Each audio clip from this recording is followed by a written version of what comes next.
बिस्मिल्लाहिर्रहमानिर्रहीम। अस्सलाम वालेकुम बेटे। क्लास 9th आज हम लोग पढ़ेंगे चैप्टर नंबर 3। टॉपिक हमारा है पीरियोडिसिटी ऑफ प्रॉपर्टीज और उसमें हम नेक्स्ट टॉपिक जो डिस्कस कर रहे हैं वो है आयोनाइजेशन एनर्जी। ठीक है, आयोनाइजेशन एनर्जी हम डिस्कस करेंगे और इसकी डिटेल डिस्कस करेंगे। उससे नेक्स्ट हम पीरियोडिक टेबल में इसका ट्रेंड इन पीरियड और ट्रेंड इन ग्रुप जैसे हम प्रीवियस करते आ रहे हैं टॉपिक्स को, इसे भी हम इस तरह डिस्कस करेंगे। आयोनाइजेशन एनर्जी क्या कहलाती है? The amount of energy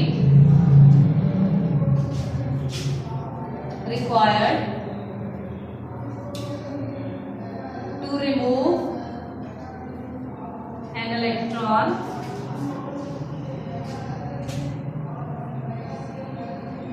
from outermost shell.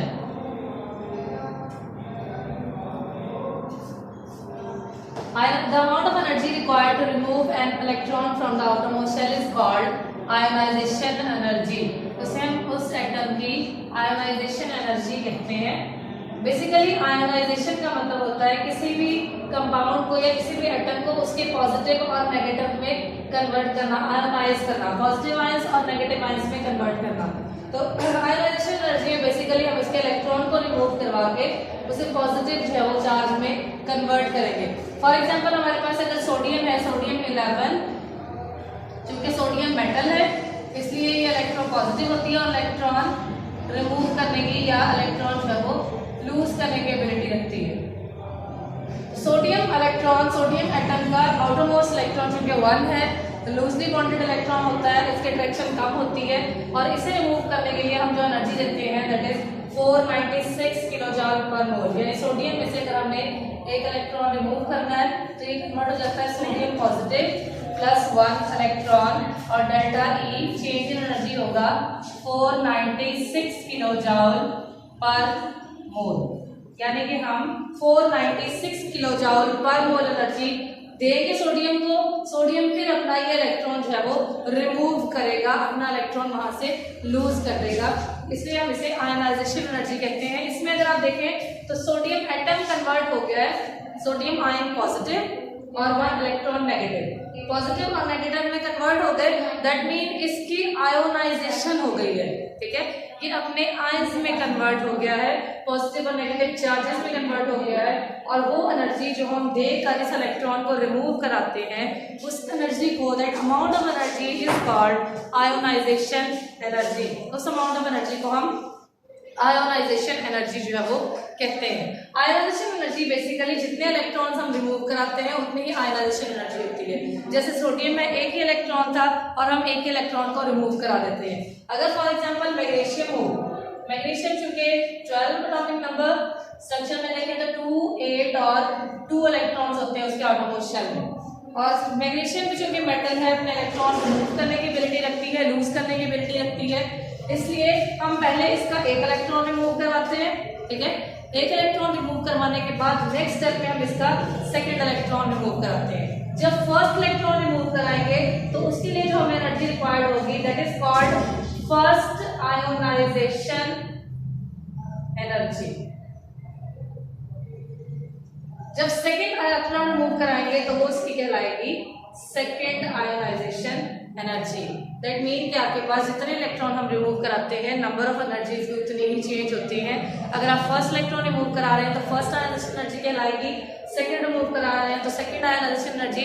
इसी तरह जैसे एल्यूमिनियम में आउटरमोस्ट शेल में 3 इलेक्ट्रॉन्स होते हैं, हम उन तीनों को रिमूव कराते हैं तो उसके लिए थर्ड आयोनाइजेशन एनर्जी भी यूज होगी।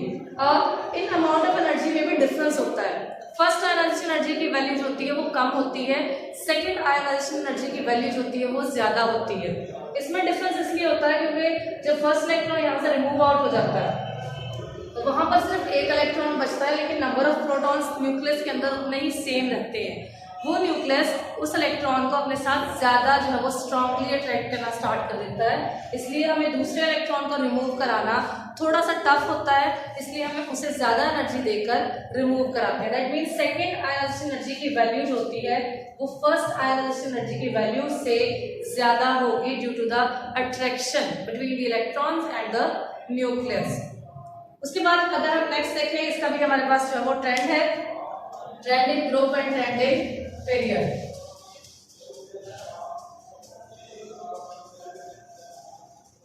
सेम टू सेम आपको द ग्रुप और पीरियड्स में पता है कि अट्रैक्शन कितनी है इलेक्ट्रॉन्स के साथ न्यूक्लियस की, उसी अट्रैक्शन के हिसाब से जो हम राइट कर सकते हैं। जितनी ज्यादा अट्रैक्शन होगी, जितने ज्यादा क्लोज होंगे, उतनी ही ज्यादा एनर्जी जो है वो हमें देनी पड़ेगी उसे।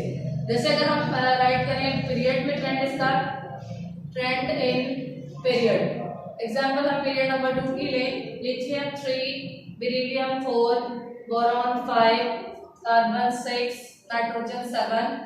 अट्रैक्शन चेक करें तो अगर हम 1 फर्स्ट शेल में 2 इलेक्ट्रॉन, सेकंड में 1, फर्स्ट में 2, सेकंड में भी 2, फर्स्ट में 2, सेकंड में 3, फर्स्ट में 2, सेकंड में 4, फर्स्ट में 2, सेकंड में 5।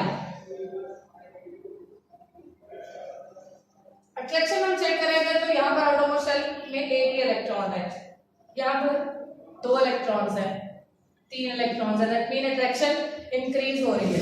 4 इलेक्ट्रॉन है, अट्रैक्शन और ज्यादा इंक्रीज होगी। नाइट्रोजन में 5 इलेक्ट्रॉन है तो अट्रैक्शन जो है वो और ज्यादा होगी। इस तरह जैसे हम लेफ्ट टू राइट जाते हैं, चूंकि attraction force of attraction increase हो रही है, इसलिए हमें एनर्जी भी ज्यादा जो है वो देनी पड़ेगी उसे।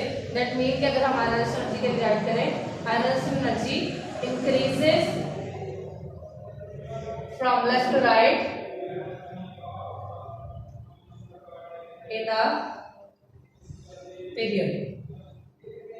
किसी भी पीरियड में आयनाइजेशन एनर्जी वैल्यू होती है वो इंक्रीज होती है from left to right due to the increase in attraction between the nucleus and the outermost shell. Attraction जितनी ज्यादा स्ट्रांग होगी उतनी ही ज्यादा एनर्जी रिक्वायर्ड होगी उन्हें रिमूव करवाने के लिए, इलेक्ट्रॉन्स को न्यूक्लियस से सेपरेट करने के लिए। सेकेंड है हमारे पास ट्रेंड इन ग्रुप।